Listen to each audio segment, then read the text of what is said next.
On the other side for FRK, they've got a lot of scaling specifically in those carry positions. You have Rise, who's going to be able to side lane really well, and Smolder that will scale very nicely. Bonks have what it takes, or if the new ones on the block are going to show them who they are. Adam, have you been watching the Paris tournament? I mean, we gotta chill on that. I think. Hold on. What the hell's happening here? Kroko just tried to invade and is just gonna die for it. You get the Raptors, but at what cost? That quick mid-jungle telepathy synergy, and tell Bulldog, you know, just a quick few comments in Korean to keep him up to speed with the comms. And, you know, I think it might be some secret tech here to get language, man. I mean, how does Hacker not make it into the Realm Warp? I could see that happening, you know, if there was a Chinese jungler and a Korean mid laner, but there's no excuses for something like that. We see this dive in the bot lane. He hooked Smalls right out of the air and takes the flashless Smolder down. 1xN now looking for a second kill as well, and the Yunara is off to the races for LNG.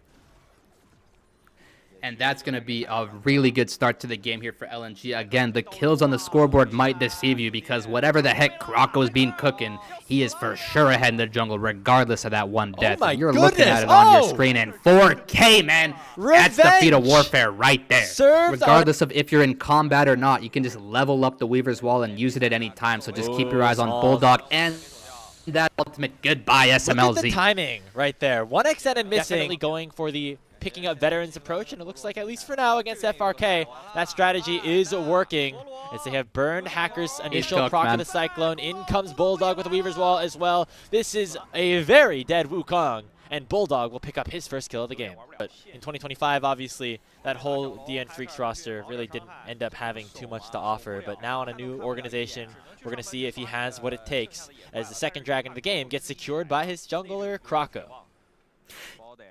Yeah, exactly that. You know, not the most effective usage of that Realm Warp right there, as Hacker also was not able to get into a position, again, to issue and engage onto Bulldog. Kroko stealing away the red buff again, and Hacker's going to be in for a rough surprise once more. This guy has been unrelenting with the aggression. He pops the World Ender. The Q3 not going to hit Hacker, but the Umbral Trains will, and he knocks him down with the second proc of the Q. And now Cryin is next to follow, going to be in severe danger with Sheer running to try to chase him down as well. The flash hook is flashed away from, and it looks like FRK will survive with only one of their members going down.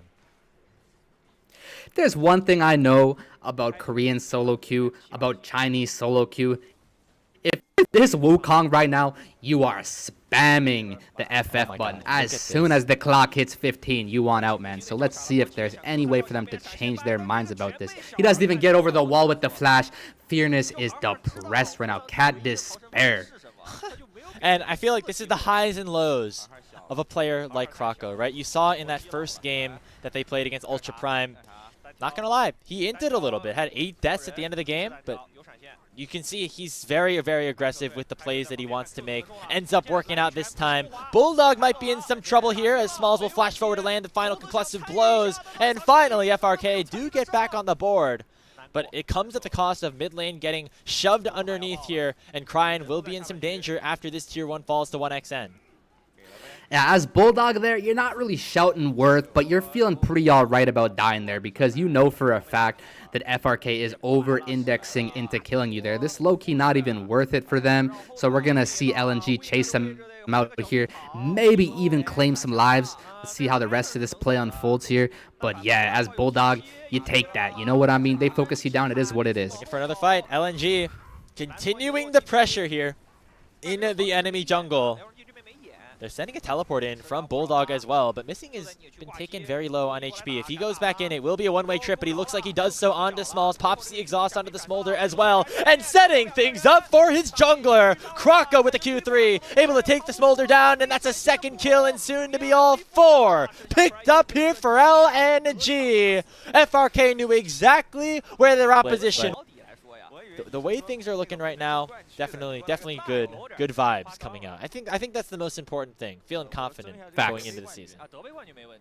Yeah, I mean LNG definitely bringing out the good vibes in this one, completely stomping and smurfing on FRK here, looking really promising. Frankly speaking, you know, we want to see FRK putting up more of a fight in this series, man. I swear these streamer teams have more to offer. They got more in the tank. They just gotta put more pedal to the metal, man. It's really fun to watch. You know, let's see. You know, if FRK can maybe come up with something better next game, it looks like we're going to have a Flame Horizon in the jungle this game, so that's typically not what you want, Grapes. Double knock-up with the Herald, and then finds a double knock-up with the Depth Charge as well, but he might have bit off a little bit more than he could chew. Redemption or did he? Alive for a little bit, and Hacker will come in with the Cyclone, eventually missing, will drop, but the wait has ended. Sheer has arrived with the teleport, but it's going to come before 1xN ends up going down. The Zehen dashing forward, the Aatrox as well as Kroko looking to finish off Hacker as well. Bulldog with the Weaver's Wall ends up closing the gap and Cry and forced to flash away, and will get away from that final threaded volley and dish out enough damage to at least send Bulldog back, but Sheer has other ideas. A double kill for the Zehen, and Wink is now on the run as the last remaining survivor here in the team fight for FRK, and he won't be that for long as Bulldog looks to finish the deal. It's a third kill for the Talia, another one team fight for LNG. Just taking them out for a walk with their stroller, taking them to the cafeteria, at the retirement home, at the unction, playing some bingo, Looks like Gramps is not quite going to be able to be the star he once was here for Cryin, for Hacker, for Fearness, for Wink, for SMLZ. Yeah, not looking great, especially with the Otacon just going. catch him sleeping, man. Quick reactions, and it's going to cost Cryin his TP as he has to head up to the top lane to try to answer for Sheer. And as soon as that happens, in comes Kroko to try to finish off Smalls. Sheer dashes in as well with a beautiful flank to get himself a double kill. And LNG continue to stack points upon points upon points on that scoreboard. It's going to be another kill as Wink will drop. Kroko gets himself another kill, and it's 18-5. Yeah, I was going to ask you earlier, would you take the over or the under on the Flame Horizon in the jungle? Is the Aatrox going to have the 100 CS lead?